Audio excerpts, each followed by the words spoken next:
देखिए मित्र, कल हम द्विघात समीकरण के बारे में पढ़ रहे थे और द्विघात समीकरण के बेसिक के बारे में बहुत अच्छी तरीका से हम आपको समझाएं और बताएं। उम्मीद करते हैं कि आप पूरी तरह से क्या हो गए होंगे, सीख गए होंगे। कल हम बताएं द्विघात समीकरण के बारे में कि द्विघात समीकरण क्या है, और उसके बाद कुछ क्वेश्चन हम बताए और उसमें ये बताए हम कि ये जो क्वेश्चन है इनमें से कौन द्विघात समीकरण होगा और कौन द्विघात समीकरण नहीं होगा। तो कल द्विघात समीकरण के परिभाषा बताए थे, आप लोग याद कर लिए होंगे, लेकिन एक बार हम और उसे रिपीट कर देते हैं, जरा ध्यान दीजिएगा। और हमेशा हम बोल रहे हैं कि कॉपी पे नोट करते चलिए और एक बार बनाते चलिए, ताकि आप पूरी तरह से क्या हो जाइए, सीख जाइए और आपको कोई दिक्कत नहीं हो। तो वैसा समीकरण, द्विघात समीकरण सुनिएगा, वैसा समीकरण जिसका अधिकतम घात, जिसमें चर राशि के अधिकतम घात 2 तथा धनात्मक पूर्णांक में हो, वैसा समीकरण जिसमें चर राशि के अधिकतम घात 2 तथा धनात्मक पूर्णांक में हो, उसे द्विघात समीकरण कहते हैं। जरा ध्यान दीजिएगा, कौन राशि का, तो चर राशि का। कौन राशि जी, चर राशि। चर राशि के अधिकतम घात क्या होना चाहिए, तो 2 होना चाहिए, और धनात्मक माने पॉजिटिव में होना चाहिए, और क्या चीज में होना चाहिए मित्र, तो पूर्णांक में। तो हम कल ये सब के मतलब पूरा बता चुके थे। अब जरा आगे देखिएगा, तो क्वेश्चन एनसीईआरटी का पूरा हम लोग कर रहे हैं मित्र। किसका कर रहे हैं जी, तो एनसीईआरटी का एक क्वेश्चन हम आपको बताएंगे।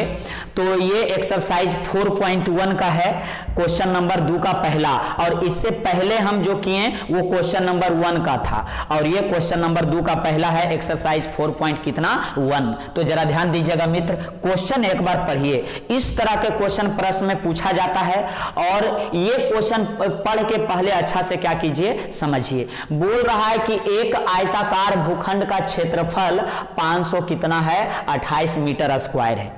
एक आयताकार भूखंड है, मतलब क्षेत्रफल है, जिसका क्षेत्रफल कितना है, 528 मीटर स्क्वायर है। तो सबसे पहले हम एक आयताकार भूखंड ले लेते हैं। ये देखिए आयताकार कोई क्या है, भूखंड है।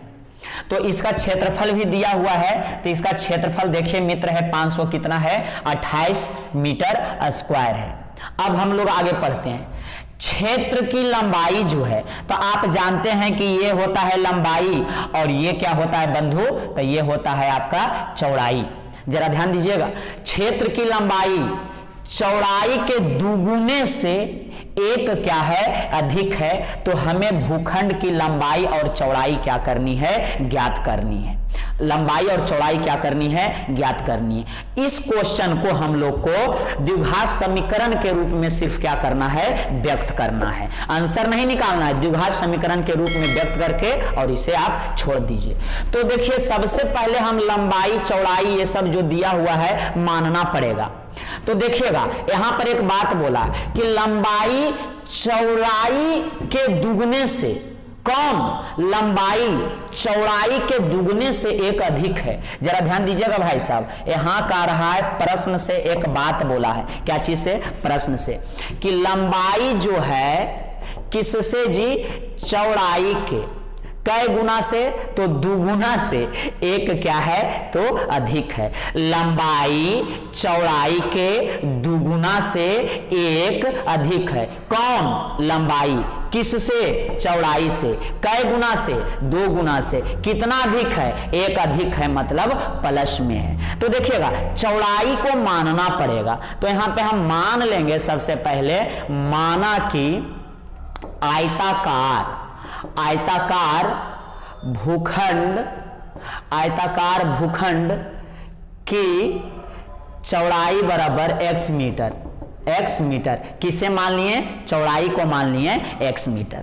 तो लंबाई देखिए अपने आप हो जाएगा 2, चौड़ाई को क्या माने हैं मित्र, तो x माने हैं। तो यहाँ एक चौड़ाई के जगह x रख दिए और +1, और ये हो जाएगा क्या चीज में, मीटर में। तो लंबाई जो हो गया, चौड़ाई मतलब x के दुगने से एक क्या हो गया, अधिक है।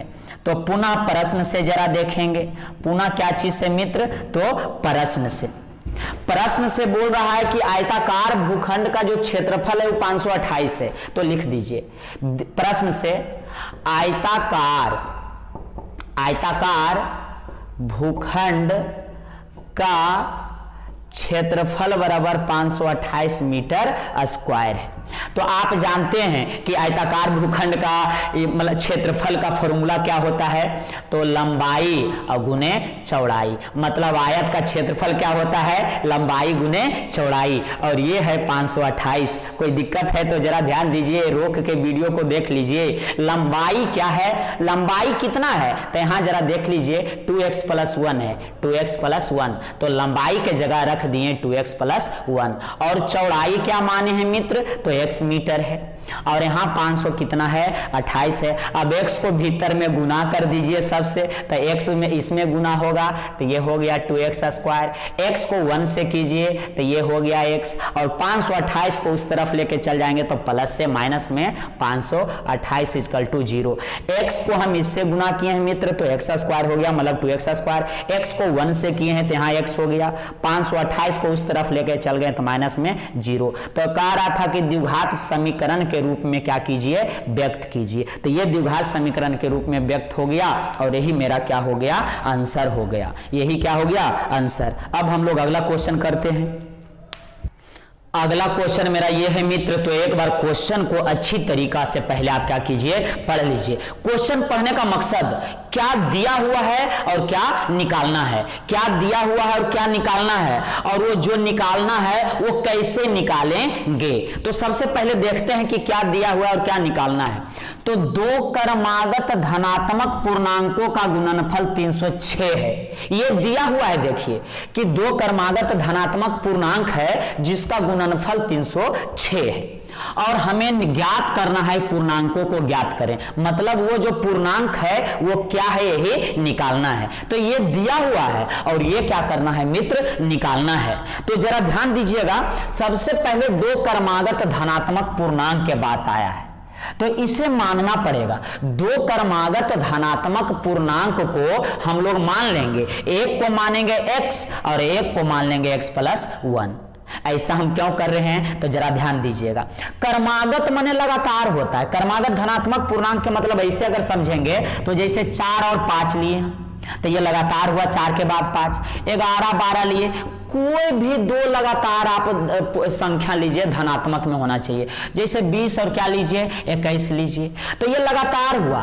तो यहां देखिएगा 4 में कितना जोड़ रहे हैं, तो 5 मिल रहा है तो 1 जोड़े। 20 में कितना जोड़े थे, 21 मिला तो 1 जोड़े, मतलब 20 और 1 21। 11 में कितना जोड़े, तो 1 जोड़े तो क्या मिला, 12। तो 11 और 1 कितना हुआ, 12। मतलब उसका अगला प्राप्त करने के लिए कितना जुट रहा है, तो 1 जुट रहा है। मतलब अगर आप x मानते हैं और इसका अगला अगर क्रमागत लेकिन लगातार निकालना चाहते हैं इसका क्रमागत, तो इसमें कितना जुट जाएगा, 1। तो ये हो जाएगा x + 1। हम ये बताएं कि दो क्रमागत धनात्मक पूर्णांक, तो धनात्मक पूर्णांक क्रमागत x और x + 1 हम क्यों लेंगे।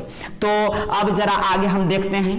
पहले हम मानेंगे, क्या मानेंगे, तो जरा देखिए इसी को हम मानेंगे। यहां देखिए, माना कि पहली क्रमागत धनात्मक पूर्णांक बराबर x मान लिए, तथा दूसरी क्रमागत धनात्मक पूर्णांक बराबर x + 1। यहां तक क्लियर हो गया। यहां पे आप पूरा लिखेंगे। अब देखिए प्रश्न से क्या कहना चाह रहा है कि दोनों का गुणनफल कितना है, 306 है। कितना है जी, तो 306 है। मतलब पहली और गुने दूसरी, पहली धनात्मक पूर्णांक और गुने दूसरी धनात्मक पूर्णांक बराबर कितना है, 360 है। 360 नहीं 306 है। जरा ध्यान दीजिएगा, पहली धनात्मक पूर्णांक और दूसरी धनात्मक पूर्णांक का क्या गुणनफल कितना है? 306 है। तो पहली को क्या माने हैं भाई साहब? तो पहलौकी को हम क्या माने हैं? x माने हैं। दूसरी को क्या माने हैं? तो जरा ध्यान दीजिए, x + 1 माने हैं और ये आपका 306 है। क्या है जी? 306। अब x को भीतर में घुसा देते हैं, तो x को 1 से कीजिएगा तो क्या हुआ? x²। x को 1 से कीजिएगा तो x होगा, और ये भाई साहब इस तरफ ले आइए तो प्लस से क्या चीज में आ जाएगा? माइनस में, तो -306 और बराबर 0। यही हो गया द्विघात समीकरण के रूप में। हमें क्या करना था? तो द्विघात समीकरण के रूप में इसे व्यक्त करना था, प्रदर्शित करना था। अब हम लोग अगला क्वेश्चन पे जरा ध्यान देते हैं। तो देखिए, हम इस क्वेश्चन को कर रहे हैं मित्र, तो एक बार क्वेश्चन को जरा पढ़ लीजिए भली भांति, ताकि अच्छा तरीका से आप क्या कर सके, समझ सके। क्वेश्चन पढ़ने का मकसद क्या दिया हुआ है और क्या निकालना है। तो ये उम्र का क्वेश्चन है, आयु का क्वेश्चन है। तो ये क्वेश्चन पढ़ने से पहले हम एक जड़ी बूटी आपको बताना चाहते हैं। क्या बताना चाह रहे हैं? जड़ी और बूटी। तो समझिए जरा ध्यान से कि जड़ी बूटी है क्या। ये हमेशा ये आपको काम में आते रहेगा, ये जड़ी बूटी। अगर ये जान गए तो आपका आयु से रिलेटेड, इस तरह का रिलेटेड क्वेश्चन जो भी रहेगा वो आसान हो जाएगा। तो जरा देखिए, पहला नंबर क्या बता रहे हैं कि अगर पश्चात आए या आपका बाद आए। दूसरा नंबर, पूर्व आए या पहले आए। अगर ऐसा लिखा हुआ रहे तो इसमें हमेशा प्लस कर दीजिएगा और इसमें हमेशा माइनस कर दीजिएगा। पश्चात बाद में क्या करना है? प्लस, हमेशा सभी क्वेश्चन में। और पूर्व या पहले आवे तो क्या कर देंगे? माइनस। ऐसा क्यों होता है? तो आप एक बार समझिए। आपके पास 10 रुपया है सर, और यहाँ हम 12 रुपया भी लिखे हैं और यहाँ 8 रुपया लिखे हैं। तो आप हमें बताइए कि 10 रुपया के पहले कौन है और 10 रुपया का बाद कौन है। तो आपको समझ में आ जाएगा कि 10 रुपया का बाद 12 रुपया होगा और 10 रुपया के पहले 8 रुपया होगा। ये आपको समझ में आ रहा है कि 10 रुपया का बाद में, बाद पश्चात 10 रुपया के बाद में कौन है सर? तो 12 रुपया है। और 10 रुपया का पहले मतलब पूर्व, 10 रुपया का पहले कौन है? तो 8 है। अब बताइए, 10 हमें 10 को 12 बनाना है। 10 को क्या बनाना है? 12। तो इसमें 2 रुपया जोड़ना पड़ेगा। तो 10 और 2 कितना हो गया? 12। अगर 10 रुपया में 2 रुपया हम घटा देते हैं तो हमें क्या मिल जाएगा? 8 रुपया। तो जरा ध्यान दीजिएगा, 10 से 12 कैसे हो रहा है? तो प्लस करके। और 10 से 8 रुपया कैसे हो रहा है? तो माइनस करके। मतलब 10 के बाद 12 में प्लस और 10 के पहले 8 में माइनस। मतलब बाद वाला में प्लस और पहले वाला में क्या आएगा? माइनस। हम भी तो यही जड़ी बूटी बताए हैं कि पश्चात या बाद जहां भी आए उसमें प्लस कर देना है और पूर्व या पहले जहां भी आए तो माइनस कर देंगे। तो इस क्वेश्चन को जरा पढ़िए, देखिए यहाँ पे क्या आया है? पश्चात। इसका मतलब क्या आ जाएगा? इसमें प्लस। क्या आ जाएगा? प्लस। तो अगर यहां पूर्व रहता तो क्या आता? माइनस आता। अब जरा देखिए, रहा अगर 3 वर्ष पूर्व या 3 वर्ष बाद या 5 वर्ष पश्चात, इस तरह से रहा, या 10 वर्ष अगर पहले ये रहा, तो आप समझिए अच्छा से क्या करना है इसमें हम लोग को। 3 वर्ष बाद तो हम लोग तो x माने हुए पहले से रहेंगे, तो x और वर्ष बाद में प्लस, तो x प्लस कितना कर देंगे? 3 कर देंगे। यहां देखिए 3 वर्ष पूर्व, तो x और पूर्व मतलब क्या लाएंगे? तो माइनस लाएंगे। तो ये हो जाएगा माइनस में। यहां देखिए 10 वर्ष पहले, तो अगर x माने हैं उम्र को तो x लिखेंगे, और पहले मतलब क्या आ जाएगा तो माइनस यहाँ कितना हो जाएगा 10। उसी तरह से x पश्चात मतलब क्या है तो प्लस है, तो यहाँ हो जाएगा कितना, ये 5 हो जाएगा प्लस में। आप हमें एक और बताइए, अगर रहा 20 वर्ष बाद तो x रहेगा, और बाद मतलब देखिए प्लस होता है और कितना तो 20। इसी तरीका से हम लोग को आगे करना है। तो सबसे पहले अब हम क्वेश्चन को क्या करेंगे सर, पढ़ेंगे। तो क्वेश्चन को पढ़िए, क्वेश्चन को अब हम लोग क्या करेंगे, पढ़ेंगे। ये जड़ी बूटी भी आपको क्या करना है, लिख लेना है। तो रोहन की माँ उससे 26 वर्ष बड़ी है, जाहिर सी बात है हम लोग के माता जी हम लोग से क्या होंगे, बड़ा होंगे। तो रोहन की माँ रोहन से 26 वर्ष क्या है, बड़ी है। उनकी आयु का गुणनफल अब से 3 वर्ष पश्चात मतलब प्लस 360 हो जाएगी। हमें रोहन की वर्तमान आयु ज्ञात करनी है। किसकी, रोहन की। तो जिसे निकालने के लिए बोला उसे हम लोग तो मान लेंगे हम लोग, माना कि रोहन के वर्तमान आयु बराबर x वर्ष। रोहन के वर्तमान आयु को हमने क्या मान लिया जी, x वर्ष। इसलिए रोहन के माँ के आयु बराबर हो जाएगा x और प्लस 26। रोहन के माँ के जो आयु है, रोहन का उम्र क्या है तो x है, तो रोहन से 26 वर्ष क्या है, बड़ी हैं। तो ये हो जाएगा x प्लस क्या 26। रोहन को क्या माने हैं, तो रोहन के उम्र x है, तो रोहन के उम्र से 26 वर्ष बड़ी है, मतलब x प्लस 26। अब देखिए 3 वर्ष पश्चात, तो 3 वर्ष पश्चात रोहन के उम्र, तो रोहन के उम्र को क्या माने हैं सर, तो x माने हैं। तो ये हो जाएगा x, और पश्चात मतलब आप जानते हैं प्लस, और यहाँ कितना है तो 3 है, कोई दिक्कत नहीं हुआ। उसी तरह से 3 वर्ष पश्चात रोहन के माँ के उम्र बराबर, तो जरा ध्यान दीजिएगा, रोहन के माँ के उम्र कितना है तो x प्लस 26 है, तो यहाँ हो जाएगा x प्लस 26। पश्चात मतलब प्लस हो जाएगा, कितना प्लस होगा तो 3 होगा, x प्लस 26 और 3 29 वर्ष। ये जो निकल गया 3 वर्ष पश्चात रोहन के उम्र, और ये निकल गया 3 वर्ष पश्चात रोहन के माँ के उम्र। अब दोनों का गुणनफल, प्रश्न से ही कहा है कि दोनों का गुणनफल कितना है 360 है। तो प्रश्न से कर दीजिए सर कि दोनों का गुणनफल, तो x प्लस 3 और x प्लस 29, x प्लस 3 और x प्लस 29, दोनों का गुणनफल कितना है 360 है।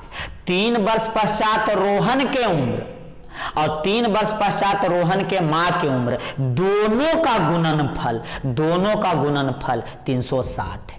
अब इसे गुना कर दीजिए, x को x से करेंगे मित्र तो x स्क्वायर, x को 29 से कीजिए तो 29x होगा, 3 को x से कीजिए तो ये 3x होगा। समझ में रहे हैं कि नहीं समझ रहे हैं, जल्दी देखिए।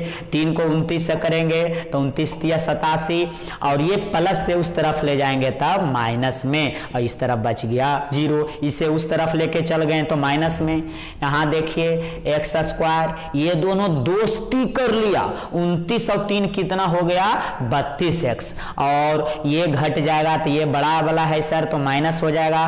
360 में से 87 घटा के बताइए हमें जल्दी, तो यहाँ हो जाएगा 3, यहाँ हो गया 15 में से 8 गया तो यहाँ 7, यहाँ 2, मतलब 200 कितना आ गया 73 इक्वल टू 0। तो ये मेरा द्विघात समीकरण के रूप में व्यक्त हो गया।